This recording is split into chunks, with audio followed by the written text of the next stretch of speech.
पिछले वीडियो में हमने जाना कि इन्वेस्टमेंट पहले हमने क्या क्या तैयारी करना चाहिए और क्यों इन्वेस्टमेंट करना चाहिए। मेरे को ऐसा लगता है कि एक इमरजेंसी फंड बहुत ही ज़रूरी है, सबसे बड़ा पिलर है पर्सनल फाइनेंस में। अगर वो हमारे पास है नहीं आज के टाइम में, हम कोई भी इन्वेस्टमेंट शुरू करते हैं, इंश्योरेंस लेते हैं, कुछ भी लेते हैं ना, वो ब्रेक डाउन होना ही होना है। और अगर हमारे पास इमरजेंसी फंड है तो हम अच्छे से तैयारी कर पाएंगे हर चीज़ का, अपनी इन्वेस्टमेंट जर्नी जो हम अब फ्रीडम की तरफ, जो भी है फाइनेंशियल फ्रीडम की तरफ। और ये इमरजेंसी फंड इम्पोर्टेंट क्यों है, इमरजेंसी फंड इम्पोर्टेंट क्यों है हमारे लिए, ये सुनते हैं हम पहले। एक तो सबसे पहले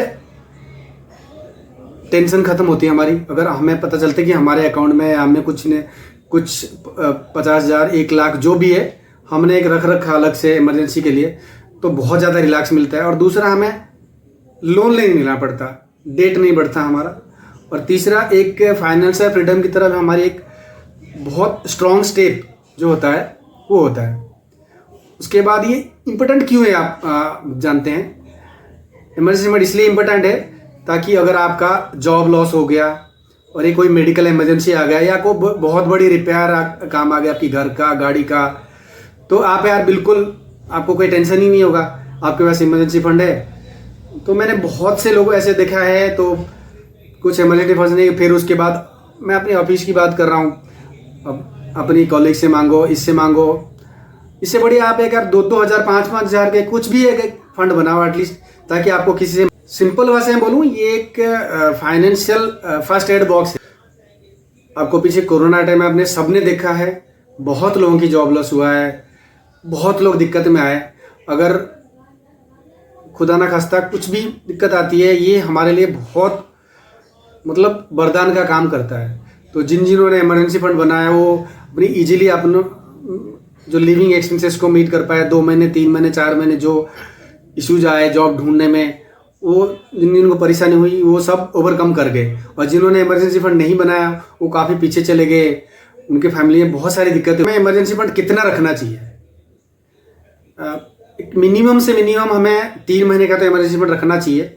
जो आपकी लिविंग एक्सपेंसेस, जो आपकी एक्सपेंसेस, मैं ये नहीं कह रहा कि आपका इनकम का रखो, जो आपकी लिविंग एक्सपेंसेस है, जो आपकी ज़रूरी एक्सपेंसेस है, उसका 3 महीने तो मिनिमम।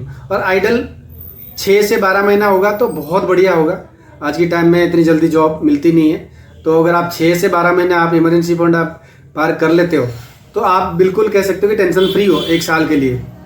तो आपके जैसे मान लो आप अकेले हो, तो हो सकता है कम में आपके पीछे अगर फिर फैमिली है, बच्चे हैं, तो इसलिए तो आपको 6 से 12 महीना बहुत ज़रूरी है। जैसे मैं एग्जांपल देता हूँ, अगर आपका लिविंग एक्सपेंस 30,000 है तो आप 90,000 तो मिनिमम रखना ही रखना है। अगर उससे ज़्यादा आप 1,80,000 या 3,60,000 आप रख सकते हो, बिल्कुल सेफर साइड से। अब बात आती है हमें इस इमरजेंसी फंड को रखना कहाँ है। अब ये तो नहीं कि घर पे सारे कैश विड्रॉ करके अपने घर में रखें, वो कोई समझदारी वाली बात है नहीं। तो मैं 3 चीज़ें बताऊंगा। एक तो इसको अपनी सेविंग अकाउंट में रख सकते हो, इसका मतलब आपको रिटर्न कमा के नहीं देना है। आप ये सोच छोड़ दो कि आपको इससे कोई रिटर्न कमाने हैं। या तो आप सेविंग में रखो, या तो फिर इसको एक फिक्स डिपॉजिट में रख दो जो कि इजीली एक्सेस हो जाए, इंस्टेंट विड्रॉल हो जाए। या तो फिर एक म्यूचुअल फंड लिक्विड फंड में आप इसको पार्क कर सकते हो।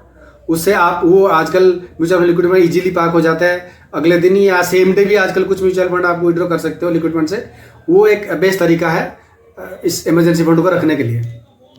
और इस फंड के साथ आपको क्या नहीं करना है, सबसे बड़ी बात है, इसको तो स्टॉक मार्केट में नहीं लगाने हैं और इसको क्रिप्टो में नहीं लगाने हैं।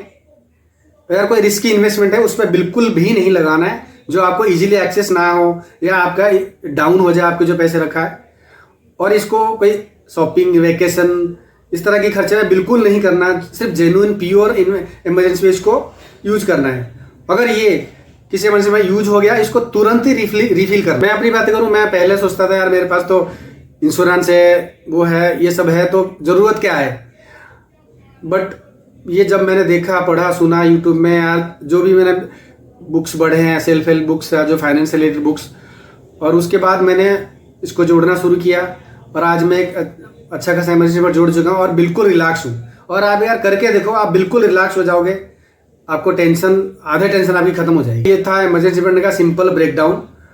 और आप आज से ही शुरू कीजिए, चाहे छोटे छोटे अमाउंट के साथ स्टार्ट जरूर करिए।